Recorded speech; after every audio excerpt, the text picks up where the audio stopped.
There is nothing as powerful as a changed mind. You can change your hair, your clothing, your address, your residence.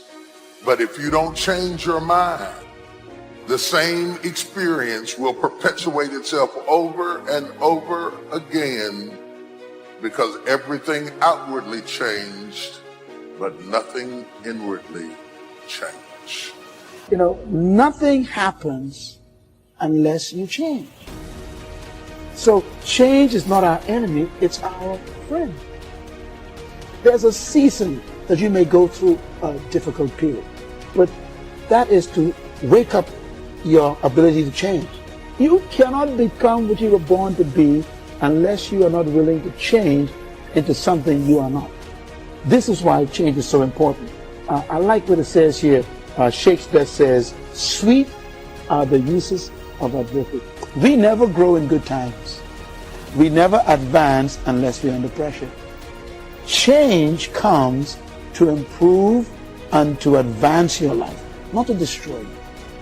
I think that we often forget this. And we're going to face hardships. You can't avoid pain. You can't avoid trouble.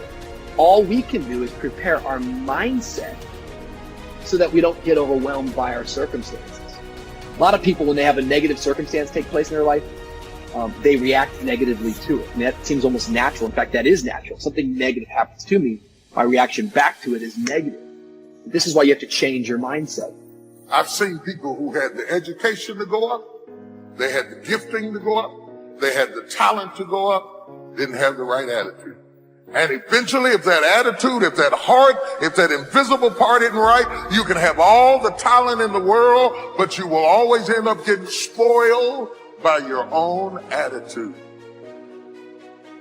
Yes, you'll get the opportunity. Yes, you'll get the job. Yes, you'll get the deal, but you won't be able to keep it because your attitude will corrupt every opportunity that life offers you. Never saw it coming. Life isn't what happens to you when you're looking. What happens to you when you're looking is called a plan. Life is what happens to you when you're not looking, when your guard is down, when your back is turned. It's going to work on a Friday morning feeling good and having your boss call you in. And you know she has that look on her face and you know that look isn't good. You know the economy isn't so hot and we've got to let you go. And all you can think about are those 3 kids you have at home. You know, life is coming home from work and finding that note on the kitchen table saying, "Hey, I can't do this anymore. I'm sorry, I love you, but I've got to go." And you're frustrated and you're betrayed and you're furious and you're angry, but all you want to do is hold them again. All you want to do is hear those words whispered in your ear, "I love you" again. No, that's life. How do you handle that? How do you deal with that, those sort of situations? You see, it's been said 100 times and I'll say it again. You've got to go through it. That's all it is. You've got to go through it. And going through it is not a function of just being courageous.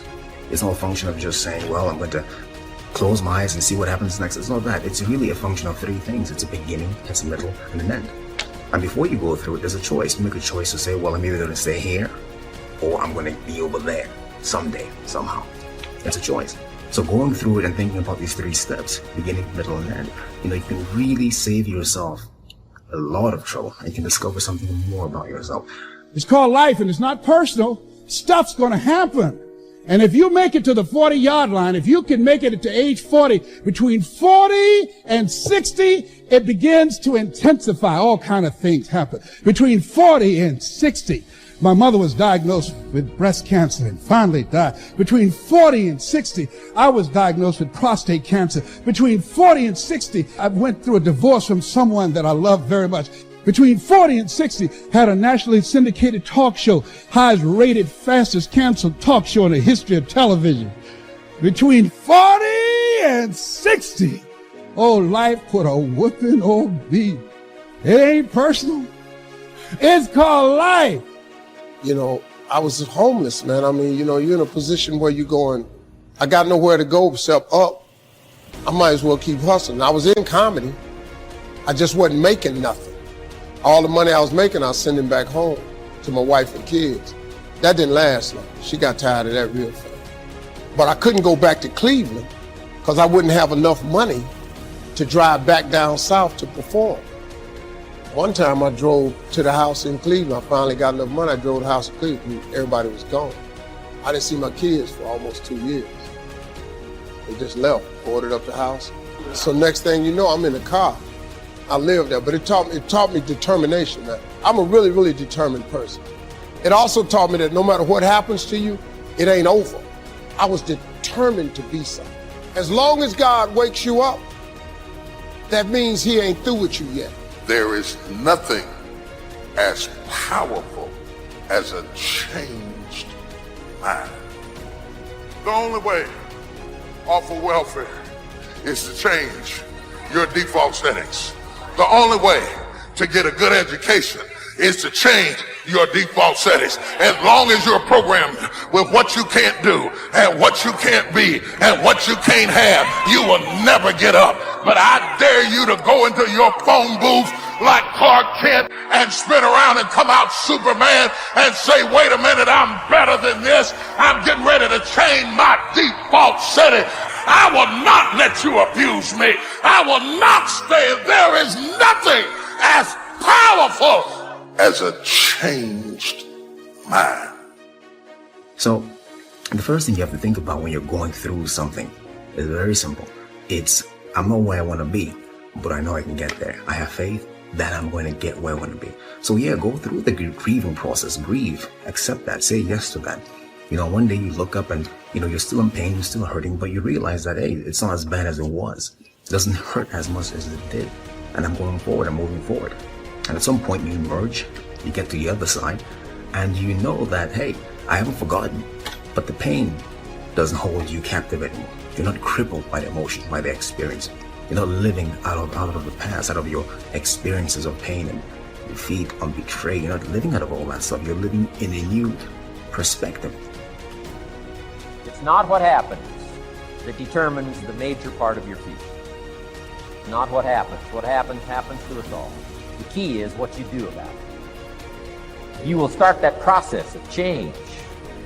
Do something different the next 90 days than you did the last 90 days, like picking up the books to read. Do something different, like the new health disciplines, relationship with your family, whatever it is, doesn't matter how small it is. You'll start doing different things with the same circumstances. Since we cannot change the circumstances, we can change ourselves. We can change what we do. Anytime you go through something, there's a fight. It's either a spiritual fight, an emotional fight, a physical fight. There's some sort of fight. But the key to the whole thing of this fight is that the form is in the fight. That's the only thing you should take away from here today. The form is in the fight. What does that mean? It means that you don't get to become this interesting, dynamic, creative, courageous woman, amazing man without going through something. Right? That's what the form is. The people who are form are the people who you see them and they stand out to you. Because you know there's something about them. They figured something out about life. They're attractive to you. They're interesting to you. These people have form because they've gone through something.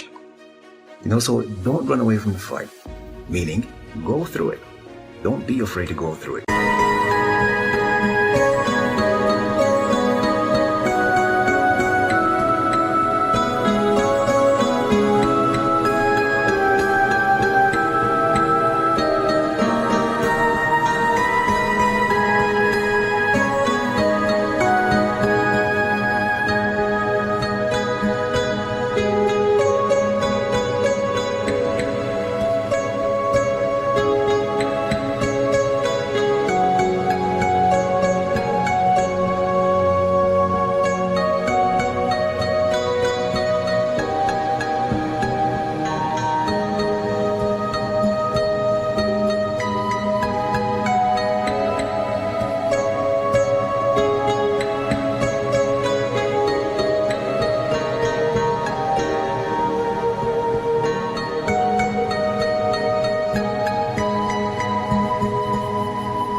Through it, because at the end of getting through it, I guarantee you there's at least one thing you discover about yourself. You discover that there's a version of you haven't discovered yet. You don't even know exists yet. It's not that you might not mess up and do what you used to do. It's just that it's no longer your normal. And when it's no longer your normal, you will never go back to it like it used to have you.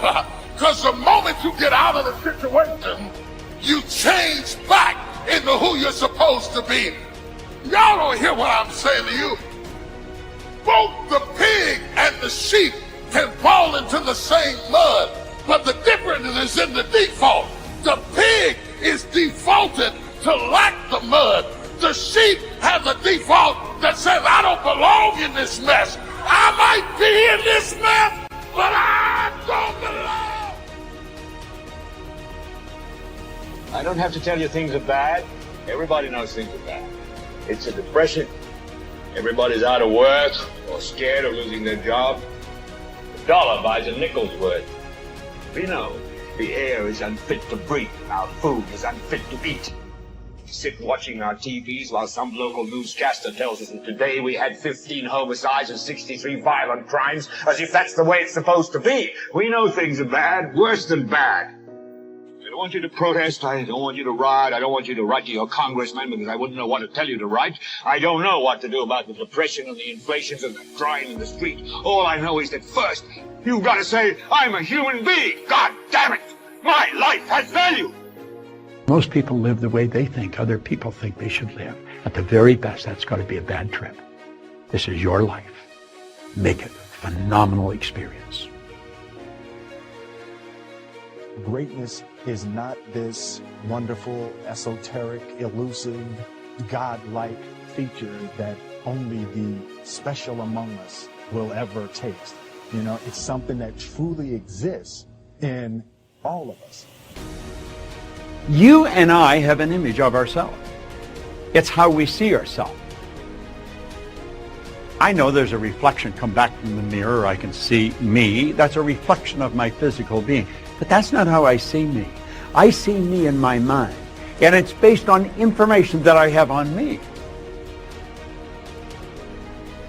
Some people have a lot of false information, so they've got a very false self-image. Anything that you're going to do is dependent.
How you see you.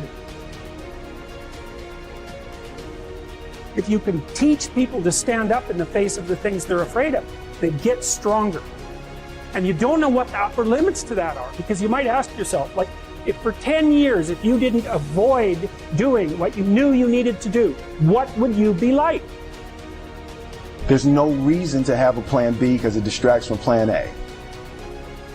He who says he can and he who says he can't are both usually right. What would happen if, for some reason, we ignore somebody unlocked 100% of the cerebral capacity? 100%? Yes. I have no idea. The first step before anybody else in the world believes it is you have to believe it. It's very simple. This is what I believe, and I'm willing to die for it. Here.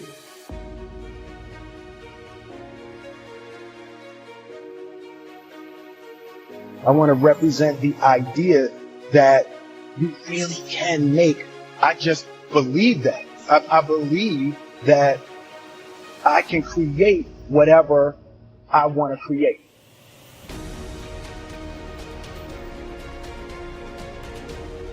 Make a choice. Like, just decide what it's going to be, who you're going to be, how you're going to do it. Just decide.